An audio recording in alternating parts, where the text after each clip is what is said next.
This is Jada and you are watching me on my channel Rose Jasper। कुछ लोग परिस्थिति के सामने घुटने टेक देते हैं और कुछ लोग मुश्किलों का डट कर सामना करते हैं और वक्त के साथ उनके साथ मजबूत होकर सामने आते हैं। ऐसे लोग इतिहास रचते हैं और इनमें से एक है 30 साल Pakistani motivational speaker Muniba Mazari.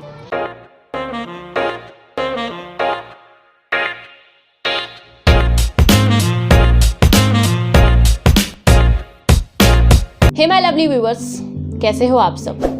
So once again welcome back to my channel रोज जैस्पंती। मेरे प्रिय दोस्तों, आपने आयरन मैन के बारे में तो सुना होगा, हॉलीवुड एक्शन मूवी है। आज मैं आपका परिचय आयरन लेडी से कराती हूँ। जी हाँ, आयरन लेडी।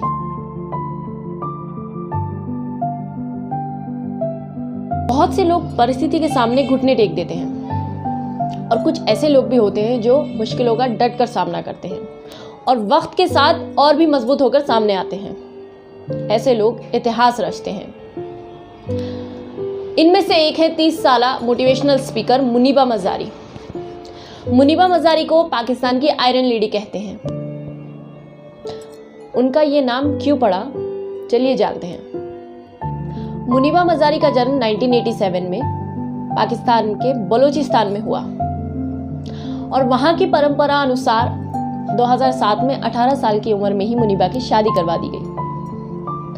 तो उनकी जिंदगी का संघर्ष शुरू हुआ अब 21 साल की उम्र में, जब वो अपने पति के साथ कार में जा रही थी और पति द्वारा सो जाने की वजह से कार चलाते वक्त कार खाई में गिर गई। इस हादसे में उनके पति ने तो अपने आप को बचा लिया कार से बाहर निकालकर, पर मुनीबा कार में ही फंसी रह गई, जिसकी वजह से मुनीबा को बाद में खींच कर निकालना पड़ा। 21 साल की उम्र में ही किसी और की गलती की वजह से मुनीबा को अपनी लाइफ भर पैरालाइज रहने का दर्द मिल गया। इस हादसे की वजह से मुनीबा की कंधे, बाहें, कॉलर बोन और रिब केस की हड्डी टूट चुकी थी। मुनीबा का लीवर और फेफड़ा डैमेज हो चुका था। डॉक्टर्स आते और उनको बद से बदतर उनकी हेल्थ के बारे में न्यूज़ देते। मुनीबा को पहला शॉक तब लगा जब उनको बताया गया कि बाहें और कंधे की हड्डी टूटने की वजह से वो अब कभी पेंटिंग नहीं कर पाएंगी। मुनीबा को पेंटिंग करने का बहुत शौक था। दूसरा शौक उनको तब लगा जब उनको बताया गया कि स्पाइन में लगी चोट की वजह से वो कभी भी अब चल नहीं पाएंगी। और तीसरा शौक उनको ये दिया गया कि स्पाइनल कॉर्ड की चोट की वजह से वह अब कभी जन्म नहीं दे पाएंगी। मां ना बनने का दर्द उनके लिए सबसे भयानक था। जिस समय मुनीबा को अपनों की जरूरत थी, तभी उनके पति ने जस्ट बिकॉज मुनीबा पैरालाइज्ड हो चुकी हैं, उनका साथ छोड़ दिया। यहां तक कि उनके पिता भी उनको छोड़कर चले गए। इन मुश्किल हालातों में सिर्फ उनकी मां ने ही उनका साथ निभाया। 2 साल तक मुनीबा हॉस्पिटल की बेड पर पड़ी रही और अपने आप को कोसती रही कि क्यों वो जिंदा बची। ऐसे हालात थे और इनमें से लोगों की कड़वी कड़वी बातें। लोग आते, मुनीबा को देखते और कहते कि काश अच्छा होता तुम बचती ही नहीं, काश ऐसी लाइफ जीने से अच्छा तुम मर जाती। मुनीबा अपनी माँ से पूछती कि क्यों खुदा ने उनको ज़िंदगी दी, वो भी ऐसी, क्यों ना वो मर ही जाती।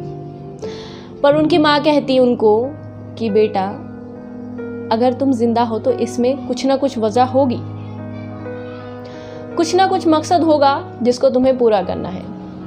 और यही बातें मुनीबा को हौसला देती। और आखिरकार एक दिन मुनीबा ने ये ठान लिया कि वो अब किसी और के लिए नहीं जिएंगी, वो समय लेंगी और खुद के लिए ही खुद को बेहतर बनाएंगी। मुनीबा निराश नहीं रही। मुनीबा उठी और उन्होंने पेंटिंग करना शुरू कर दिया। वो अपने जिंदगी के उदास पलों को पेंटिंग के स्वरूप दर्शाती थी। उनकी पेंटिंग बहुत ज्यादा लोकप्रिय होने लगी। मुनीबा को जब ये बताया गया कि वो मां नहीं बन पाएंगी, तो मुनीबा ने सोचा कि कितने सारे ऐसे बच्चे हैं जो अनाथ हैं, क्यों ना वो किसी को गोद ले ले। और मुनीबा ने वैसे ही किया। मुनीबा ने पाकिस्तान के 2 दिन के बच्चे को गोद ले लिया। अब मुनीबा मुश्किलों का सामना कर रही थी। अब वो मुनीबा नहीं रही जो बेड पर पड़ी रहती थी। मुनीबा ने व्हीलचेयर में बैठे बैठे वो कर दिखाया था जो शायद उनके एक्स पिता और पति भी ना कर पाएंगे। मुनीबा ने एड कैंपेन में काम शुरू कर दिया था। वो पाकिस्तान की टीवी शो में बतौर एंकर के रूप में भी काम करने लगी। मुनीबा ने दुनिया को दिखा दिया था कि एक व्हीलचेयर में बैठा इंसान क्या क्या नहीं कर सकता। मुनीबा मजारी पाकिस्तान की पहली व्हीलचेयर बाउंड मॉडल बनी, पहली व्हीलचेयर बाउंड एंकर बनी और 2015 में मुनीबा मजारी को पाकिस्तान की पहली यूएन गुडविल एम्बेसडर बनाया गया। बीबीसी द्वारा 100 मोस्ट इंस्पिरेशनल वुमेन के लिस्ट में उनको शामिल किया गया। मुनीबा ने दुनिया को दिखा दिया था कि अगर आपके अंदर जज्बा हो, हौसला हो, तो कोई भी चीज आपको नहीं रोक पाएगी। मुनीबा की जिंदगी मिसाल है हम सबके लिए। हमारे पास तो सब कुछ होता है, पर फिर भी हम अपने पैरों की बेड़ियां नहीं तोड़ सकते। हम अपने पैरों की बेड़ियां तोड़ने में हिचकिचाते हैं। एक बार कोशिश तो करके देखिए, ये पूरा जहां आपके इंतजार में बैठा है। They call her disabled. She called herself differently able. She says, when you accept the way you are, the world recognizes you. She couldn't find a hero in her life, so she herself became the one.